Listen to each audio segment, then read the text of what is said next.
Assalamu alaikum wa rahmatullahi wa barakatuhu. Alhamdulillah, wassalatu wassalam ala rasulillah wa ala alihi wa sahbihi ajmain amma ba'd. On behalf of the management of Islamic Information Center and Learning Point Foundation, I welcome all of you for this Teachers Empowerment Program. It's a great opportunity, alhamdulillah, for us that we were able to gather so many teachers here to make this teachers training empowerment program. And before I actually get into why the teachers training program, there were certain reasons for this. One, there was a lockdown and there was this pandemic that's still going on. Two, we know that the teachers have been facing a lot of challenges, and you're all aware. That is how we started actually.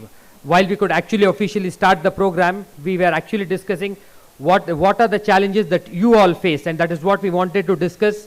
And the experts who come on the stage here, they will be able to share the solution for this, and maybe at least not solve, try achieving the solution.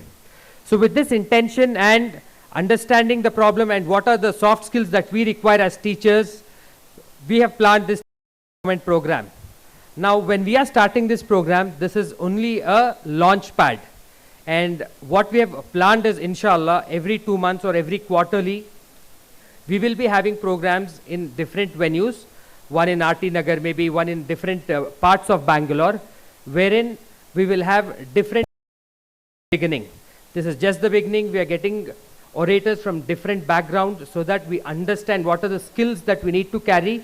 And I'm sure as teachers and as management, those skills, just that a little brush up, or maybe a little guidance that is required, or maybe just a tap on the back, and we know that we are good to go. So with this intention, we have launched this program, and this is the first program that we are having. Subsequently, when we have the programs, the management can identify the teachers, and they can send the teachers wherein on the different subjects that we can handle. For example, maybe English training, maybe Kannada training, or maybe some soft skills training, and when it can be a personality development, wherein at length, maybe a half a day program once in 2 months. You will be able to also give that time, and there will also be a change in you. And meanwhile, the challenges that you face can be put across to the trainer, and will be able to solve the problems. With this, what are we achieving? Achieving to have a super society wherein we are able to train our students in a better way, and tomorrow when the nation develops, when we have a generation who are educated and who have a zeal and want to do something, and that is possible only from the teachers. We all know what the role the teachers play in our lives. That is untold. Anybody who's gone to school or even not gone to school, they will still have a teacher. They will have somebody as an idol. And that is what everybody look up to. And since we are those role models, we need to be apt in every way that the students can look up to us and they can feel proud of the teachers that they interact with. So with this intention, the program is launched. So we request you to make these programs interactive. Only if you ask questions, only if you interact with the orator who comes on the stage here, the program will be more beneficial and it will be helpful to you. All right. So we request you all to make the program interactive. If you have any doubts, maybe at the end of that 40 minutes or a 50-minute session that we have given to the orators, in the last 10 minutes you can have a Q&A session. You can ask the questions. Else, if the time does not permit, you can note down the questions. You can send it across to us. Maybe at the end of the day, we will have the experts answer that to you, or we will get in touch with you. So the schedule for day one is we will have Pasha who will be speaking on child psychology to understand from the student's perspective. Then we have Dr. Syed Habib, who's known as Coach Habib. He will be speaking on disruptive teacher. You know the topic, so maybe you'll be understand what are the things that he might get across. So if you have these topics in mind, you will be able to analyze yourself where you stand, what has to be done, or maybe one other thing what we request the management and the teachers here is when you get trained here, when you go back to your schools, you need to train your peers, you need to train your colleagues, and you need to do that. Whatever in the short meetings that you may have weekly meetings or monthly meetings that are conducted, just a short talk and they should be able to grasp. So that is another advantage that you will carry after this training. Then we have Mr. Muhammad Ismail Irshad, who will speak on developing one's potential as a teacher. And we also have Mr. Muhammad Hanif, who will be speaking on being a teacher. So the day 2 schedule includes the brainstorming session in the morning from Sister Sarwat Adil Khan, who heads the Learning Point Foundation. Then we have Mr. Arif Pasha, who will speak on effective classroom management techniques. And then we have lesson planning and activity. I'm sure everybody would be doing that lesson planning and activity. So I want more interaction here because every school is doing that. If you actually think when we actually studied, when we were students, I don't think this lesson planning was happening. As a student, I used to enter the staff room. I used to interact with the teachers. I never saw lesson planning happening there, or the principal coming there, or the headmistress checking what's happening on that. So the teachers were those who actually, without any follow-ups and without anything, they used to deliver their job and they used to do it best.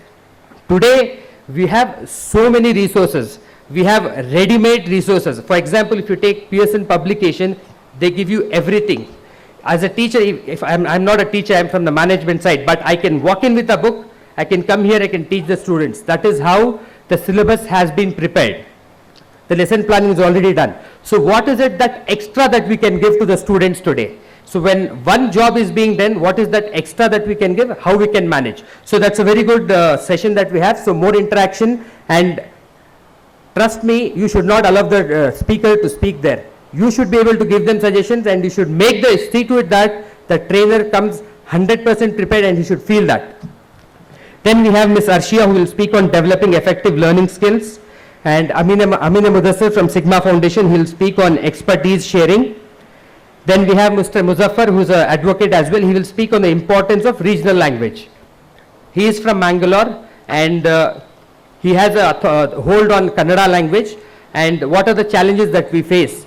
And when it comes to communication or writing and what is that, so he will be able to address that. Then we have Sheikh Abu Abbad Imran Madani, who will speak on role of teacher in society. And then we will have the concluding session and we will close for the day, that is tomorrow. And I also like to welcome here Mr. Nasir Humayun, who is Director for Indian Designs. He is here. Jazakallah khair, sir, for taking out time and being present here.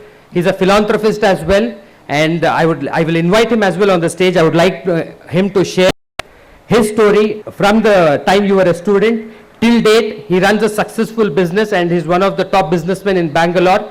So he will share his experiences and what is the experience that he has with the teachers, so that we will share more sessions. So not wasting any time for him, and please welcome Mr. Humayun, sir. Assalamu alaikum. I'm glad to be here because this is a program focused on education, right?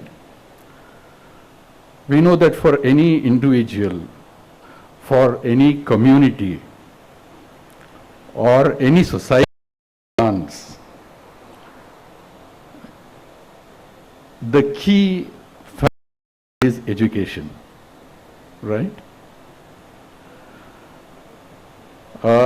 Before going into the details, Zohaib Bhai asked me to share my personal details.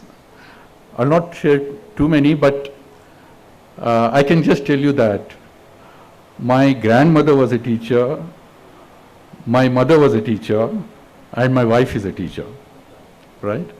So I come from a family of teachers, and I have great respect for them. Now, we said for any society to advance, education is the key, right? Is this borne out by history? I will say yes, right? Since many of you are from the Muslim community,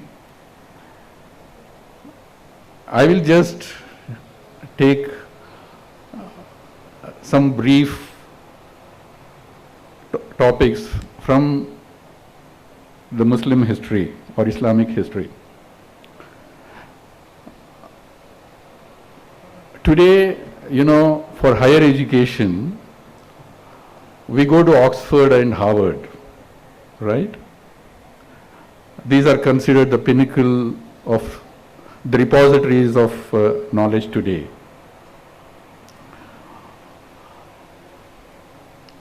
From the 8th century to the 14th century, do you know where people traveled?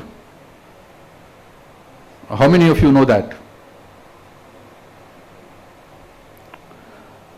People traveled to Baghdad and Cordoba. These were the centers of learning of those times. Even people from Europe sent their wards to these two centers of learning. And if you notice throughout history, knowledge, education, and power have gone hand in hand. And if you notice, from the 8th to the 14th century, the dominant power of the world was centered around these regions in the Islamic world. Now, is this free? Right? No. Because our religion, Islam, places a great emphasis on education. I mean, of course, we all know the very first ayat of the Quran that was revealed was Islamic Rabbika, right? Recite in the name of the Lord. And our Prophet had said, Iqra bismi Rabbika, sorry. And our Prophet had said that if you had to go to China also to acquire knowledge, you can do that. Apart from this, you know, every Muslim was supposed to learn the Quran, right? Now, this was a great departure from the tradition of those times.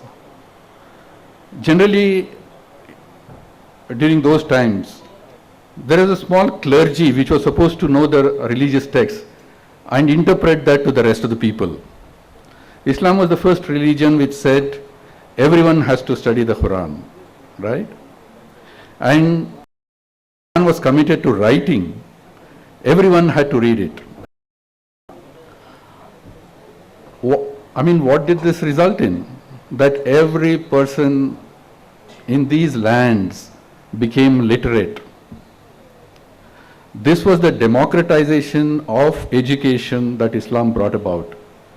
And that is why it became powerful and it spread to far and wide.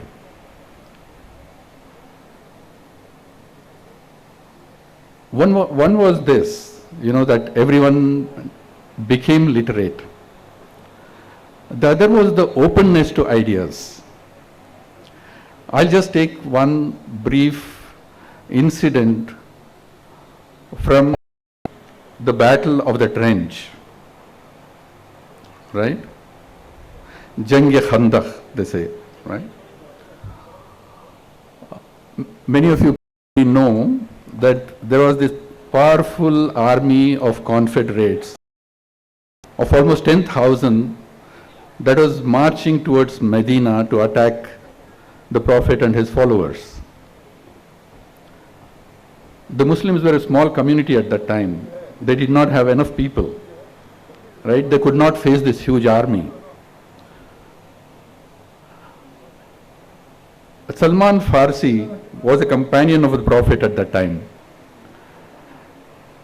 He gives the idea that it be built around Medina between two hillocks, so that the invading army and its horses cannot cross the trench and attack. Now this was a new idea for that region, for Arabia. No one had heard of a trench being built at that time. Since Salman Farsi was from a region, Persian-speaking regions, right? He had seen this practice there and advised the Prophet and his followers to do this. Just because it was from a foreign land, the Prophet did not reject the idea. He welcomed the idea, and he and his followers started digging the trench. And this is what saved them at the end. The army that came, that camped outside the trench for several weeks, and then had to return without success. We can contrast this with a few hundred years later. You know, the period from the 8th to the 14th century is considered as the golden period of Islam.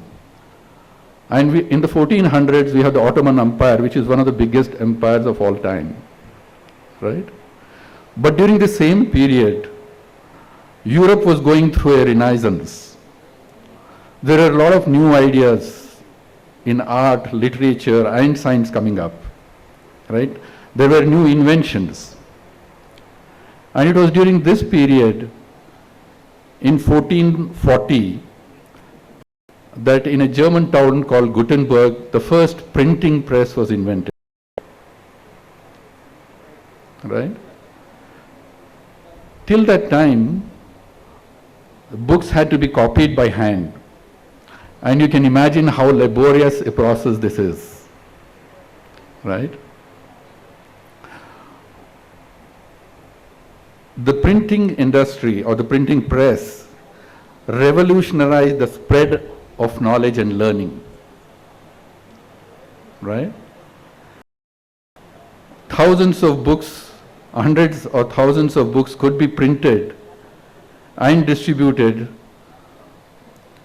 in a short period, while earlier it took years for a person to just write down one book, copy one book.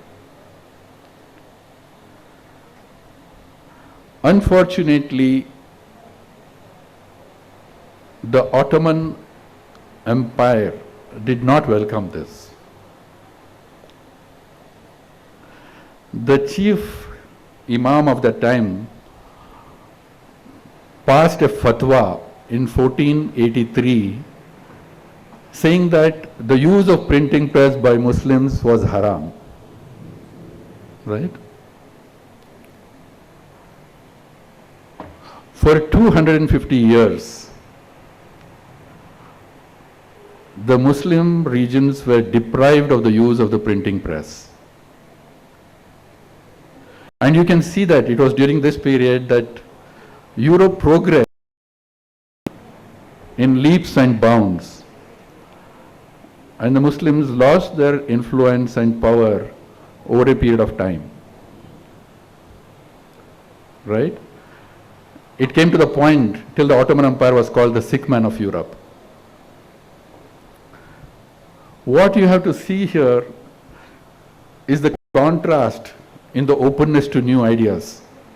The Prophet at his time and the later followers had, in their time. And this is what distinguishes the two. And this is what decides whether a society can progress or not. If you close yourself to new ideas, you stop your own progress, right? I don't want to drag this too long. I'm very happy that you're here as teachers.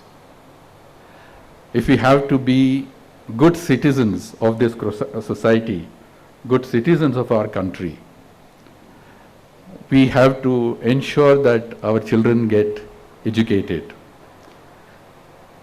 It is only when they become doctors, engineers, scientists, not only they can go forward in their journey, but the society and country can go forward in its journey. We see a great improvement in the literacy rate in India. Unfortunately, the Muslim community is lagging behind. And I believe, coming from a family of teachers, that teaching should not just be a profession, it should be your passion. I mean, my wife, like I said, is a teacher. She's also involved in the administration of her college. She sometimes tells me that some of the senior teachers, they do not go to the class, but sit and read the Quran. Honestly, this is something I cannot understand. Each has its own place, but if you do not do your duty, you're not being sincere to the profession to the faith that you practice. Get great benefit from this program that is going on, and you can pass it on to your students. Thank you. Thank you so much, sir. Like he rightly said, that if we have to develop the nation, the students, the generation that we have has to be empowered with education.